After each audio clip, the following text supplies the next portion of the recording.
¿Sabías que en el campo hay deudas que no se pagan con plata? ¿Quién le tendría miedo a un camino que ya conoce de memoria? ¿O a quién puede temerle un hombre que jura no deberle nada a nadie? En el campo las historias no se cuentan para entretener, se cuentan para advertir.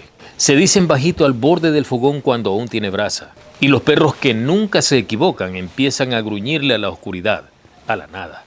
Así empieza esta también, con un silencio raro, de esos que pesan en el ambiente. Pasó en un lugar donde el camino de tierra se vuelve angosto y el monte se cierra como si no quisiera testigos.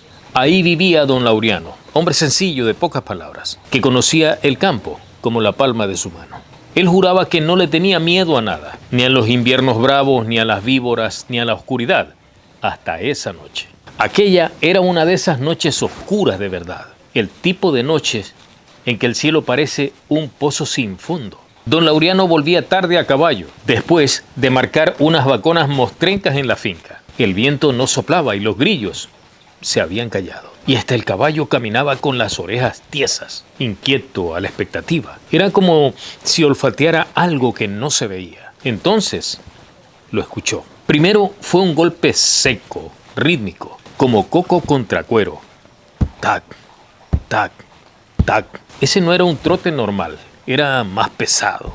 Venía del fondo del camino, justo donde el monte se hace más negro y es imposible ver ni la sombra siquiera. Tranquilo, viejo, le murmuró al caballo, aunque el temblor ya le había subido por las piernas. Cuando la figura salió de la sombra, el aire se volvió frío, pero no un frío después de la lluvia, sino uno de esos que se mete por dentro de los huesos. Un jinete alto montado en un caballo oscuro, brillante, todo mojado. Venía derecho, pero sin apuro. Sin embargo, lo raro no era el caballo.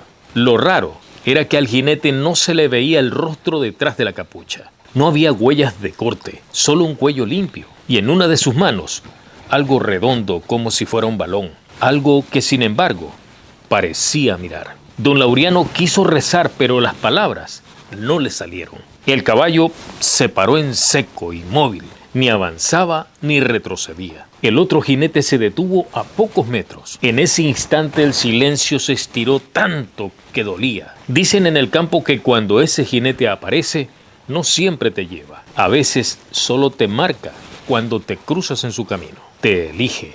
El caballo oscuro resopló. El jinete levantó la mano que sostenía la cabeza y giró lentamente. Los ojos, sí, porque tenía ojos, brillaban como brasas. En ese justo momento, don Laureano entendió algo que nunca supo explicar después. Esa cosa no buscaba carne, buscaba deudas. Porque en el campo nada se pierde, todo se paga.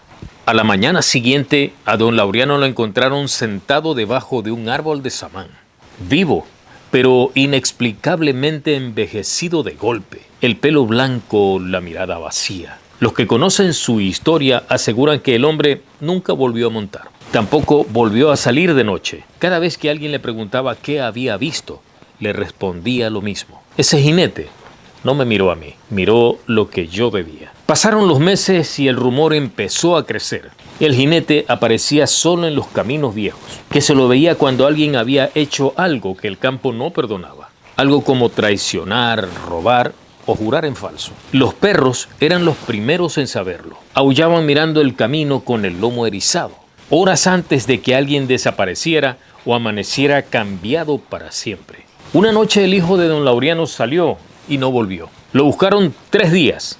Al cuarto apareció sentado al lado de la orilla de un estero, sin marcas, sin heridas, pero con los ojos abiertos, con la mirada perdida. Era como si todavía estuviera viendo algo que los demás no. Desde entonces, cuando cae la noche cerrada y el viento se queda quieto, nadie cruza ese camino, porque a veces se escucha otra vez el sonido.